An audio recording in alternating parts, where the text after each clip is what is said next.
Assalamualaikum warahmatullahi wabarakatuh. Selamat pagi anak-anak. Semoga kalian tetap sehat dan semangat. Anak-anak, pembelajaran daring yang dilaksanakan oleh pemerintah Kota Bontang, yaitu dengan Simple Jago. Sistem pembelajaran juara aktif, global, dan optimis.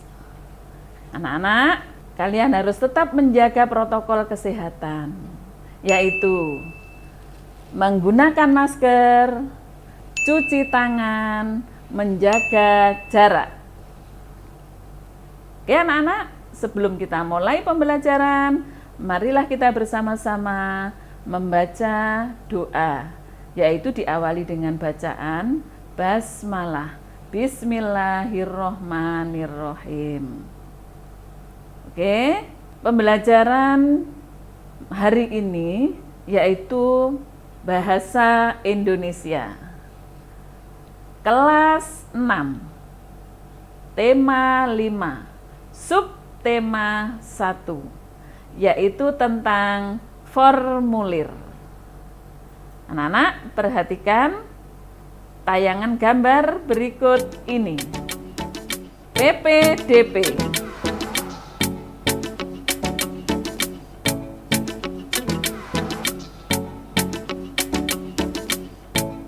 Ujian. Perpustakaan. Ekstrakurikuler. Pramuka.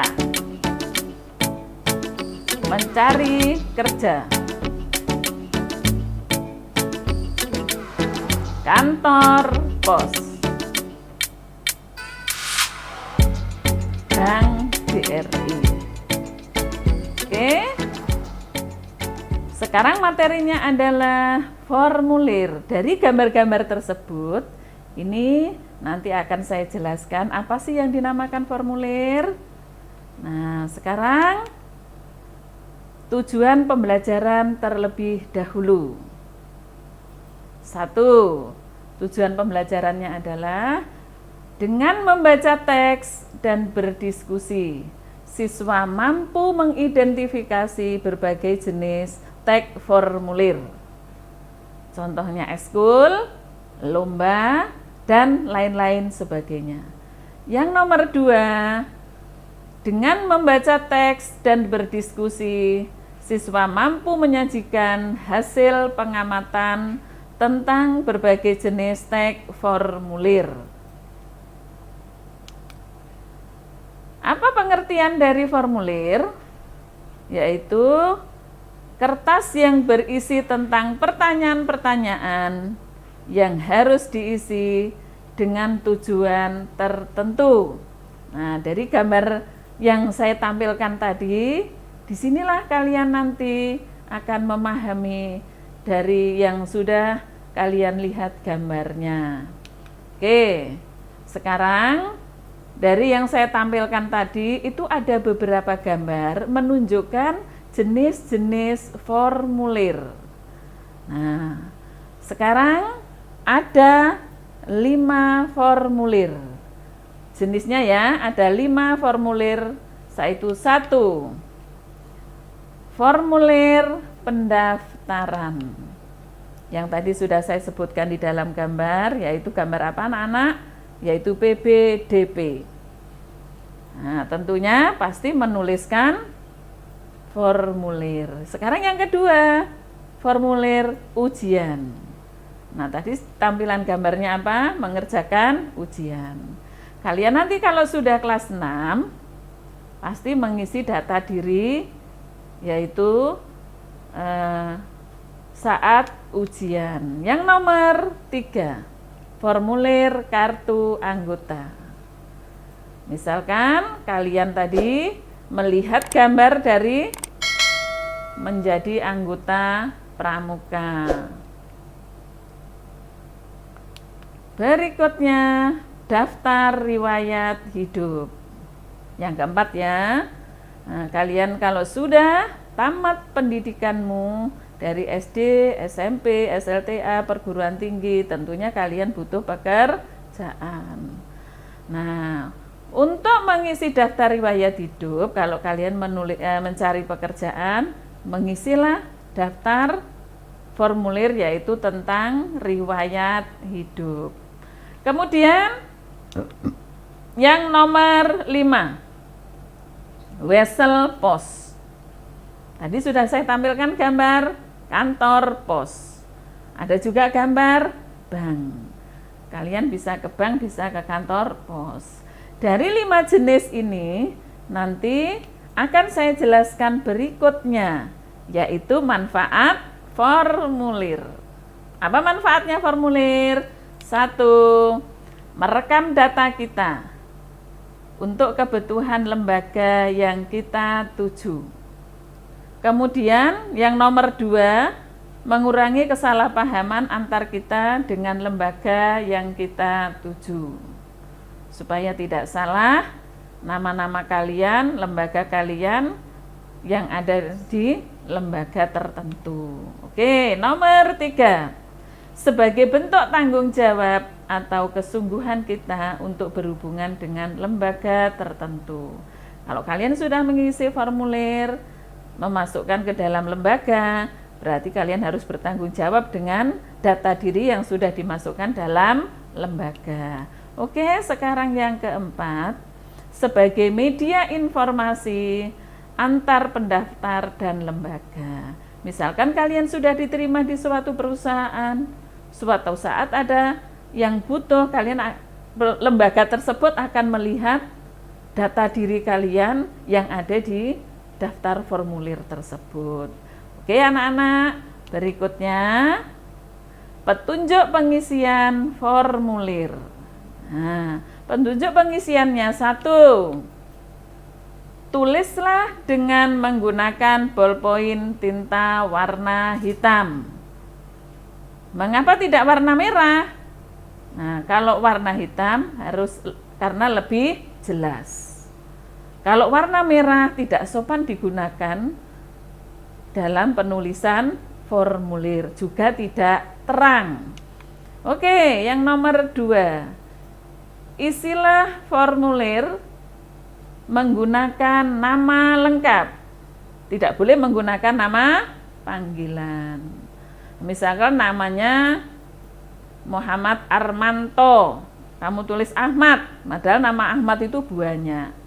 Nah, tidak boleh menulis nama panggilan. Jadi harus menggunakan nama lengkap. Oke, sekarang nomor 3.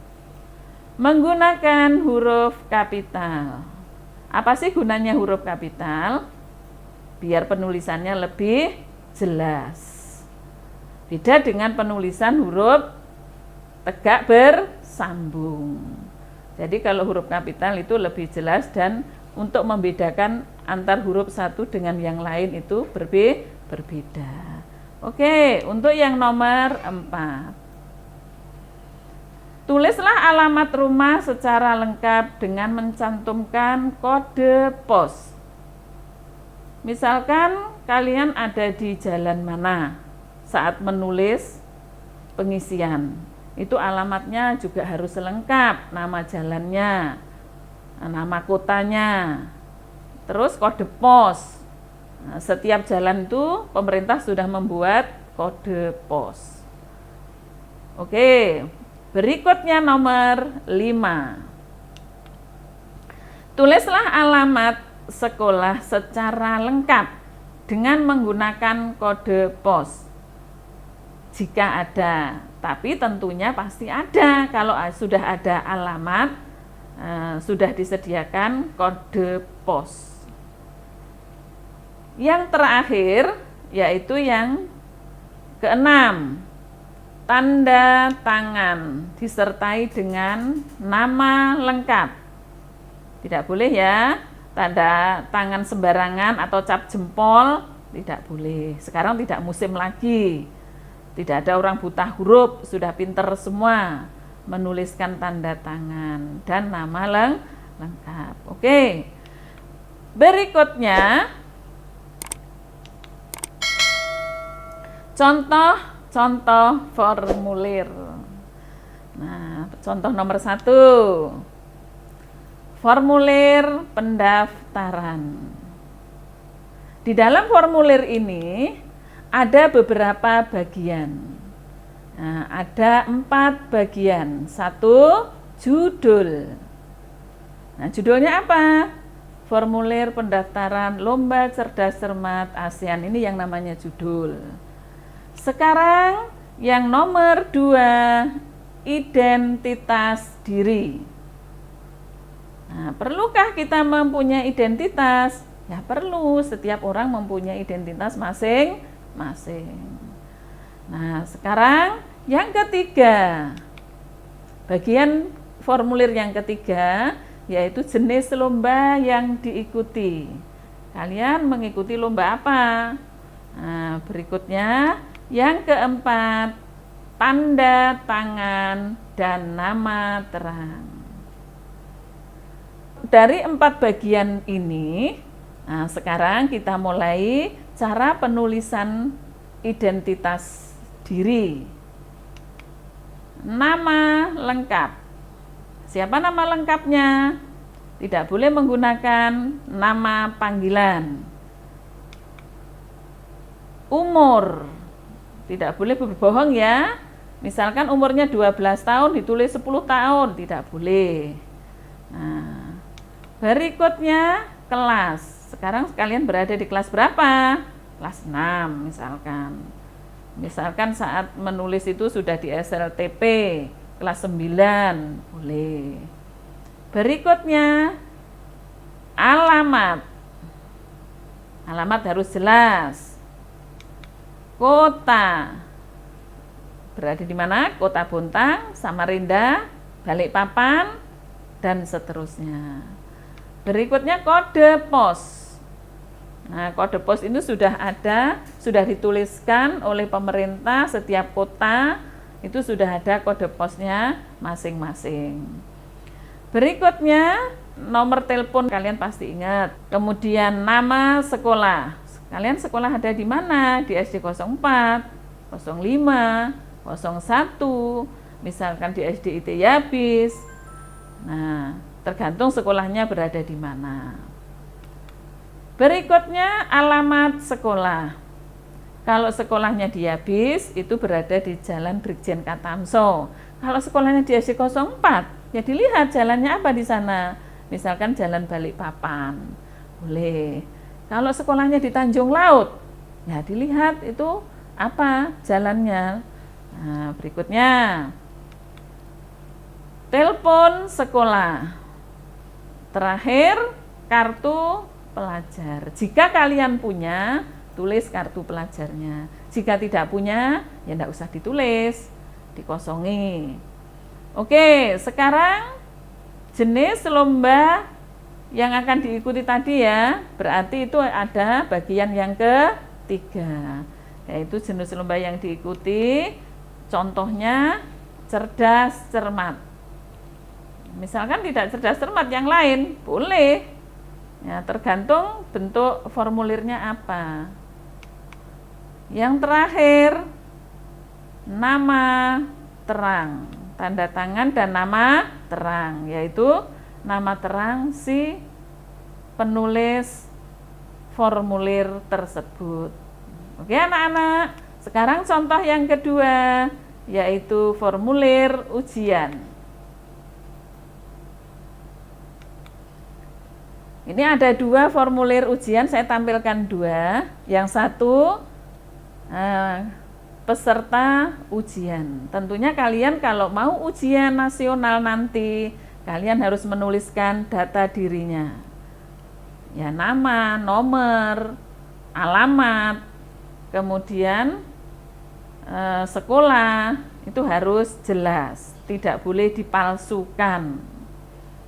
Kalau misalkan mau mengikuti ujian karate, ya itu juga harus jelas menuliskan identitasnya, tidak boleh memalsukan. Di situ sudah saya sebutkan ada 2. Misalkan kalau kalian tidak mengikuti, misalkan mengikuti karate di SD 04 ya, tulis aja ya. Yang ketiga, formulir kartu anggota. Ini ada 2 formulir kartu anggota. Misalkan kalian akan menjadi klub sahabat pena, siswa-siswi negara ASEAN. Ini contoh ini ada di buku paket ya. Jangan lupa bisa dilihat di buku paketnya. Kemudian saya tampilkan akan menjadi anggota perpustakaan Bontang. Nah, sekarang sudah canggih lagi, ada perpustakaan online. Bagaimana caranya? Ya kalian punya HP. Kalau melalui online, ya berarti mengisi datanya melalui HP. Kalau kalian menjadi anggota perpustakaan Bontang, ya kalian harus datang ke perpustakaan Bontang, mengisi formulir dengan jelas. Identitasnya, tentunya identitas yang nomor 1 harus jelas. Oke, sekarang yang contoh nomor 4, daftar riwayat hidup. Nah, apa sih maksudnya daftar riwayat hidup ini? Kalian harus tamat dulu mencari pekerjaan, sering digunakan dalam mencari pekerjaan. Jadi menulis lamaran diikuti daftar riwayat hidup. Itu kalau sudah tamat SLTA, perguruan tinggi, baru bisa mencari pekerjaan, yaitu dengan menuliskan daftar riwayat hidup. Oke. Sekarang yang nomor 5, wesel pos. Tentunya di dalam gambar tadi sudah saya tayangkan kantor pos. Satu lagi saya tayangkan apa tadi? Gambar bank. Nah, bagaimana cara mengisi wesel pos?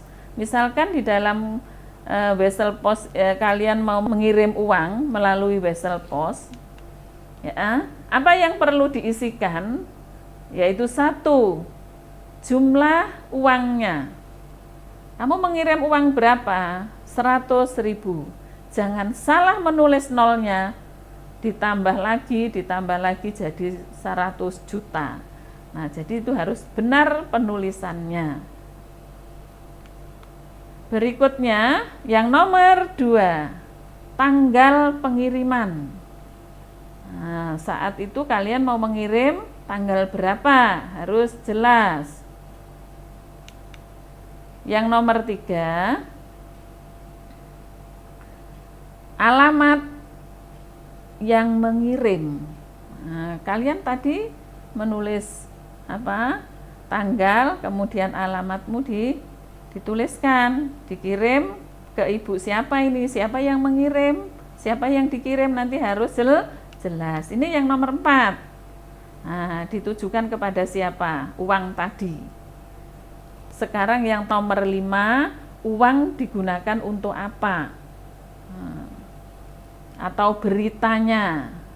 Yang keenam, yang mengirim tadi siapa? Misalkan kalian yang mengirim, ya namanya harus jelas, tanda tangan juga harus jelas. Itu jika melalui kantor pos atau wesel pos.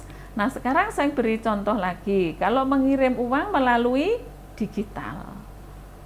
Nah, bagaimana mengirim uang melalui digital? Sekarang ini kan sudah canggih, sudah pinter anak-anak, sudah hebat orang-orang sekarang.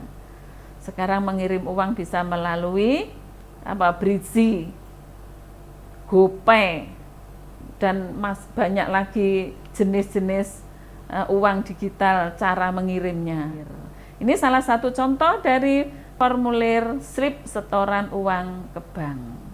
Apa saja yang harus ditulis? 1, jangan lupa menulis tanggal, bulan, dan tahun. Berikutnya nomor rekening. Nah, itu nomor rekening itu juga tidak boleh lupa. Nama pemiliknya siapa? Cabang rekening mana? Berikutnya jumlah uang. Berapa uang yang dikirimkan? Misalkan uang yang dikirimkan 370. Ya, ditulis dengan tepat. Berikutnya penyetornya, nama penyetor. Kemudian tadi sudah ditulis jumlah uangnya, sekarang ditulis menggunakan, kalau tadi menggunakan angka, sekarang menggunakan huruf. Oke, terakhir tanda tangan. Selalu tanda tangan harus itu ditulis dan nama terang. Oke anak-anak, kalian tetap harus ingat materi yang saya jelaskan dari awal tadi, yaitu tentang apa anak-anak? Petunjuk pengisian formulir. Saya ingatkan sekali lagi, 1, tulislah dengan menggunakan ballpoint tinta warna hitam. Yang kedua, isilah formulir menggunakan nama lengkap. Yang ketiga, isilah formulir menggunakan huruf kapital. Yang keempat, tulislah alamat rumah secara lengkap dengan mencantumkan kode pos. Yang kelima, tulislah alamat sekolah secara lengkap dengan menggunakan kode pos.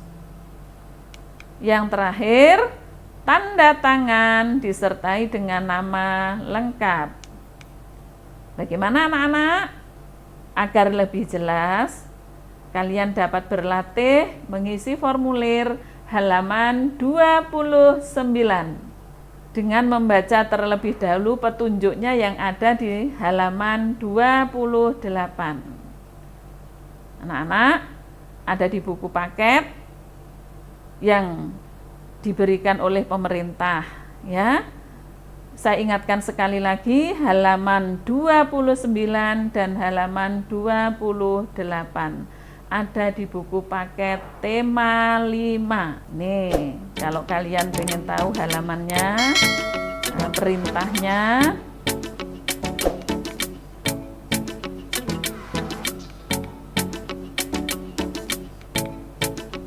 oke anak-anak, terima kasih. Wassalamualaikum warahmatullahi wabarakatuh.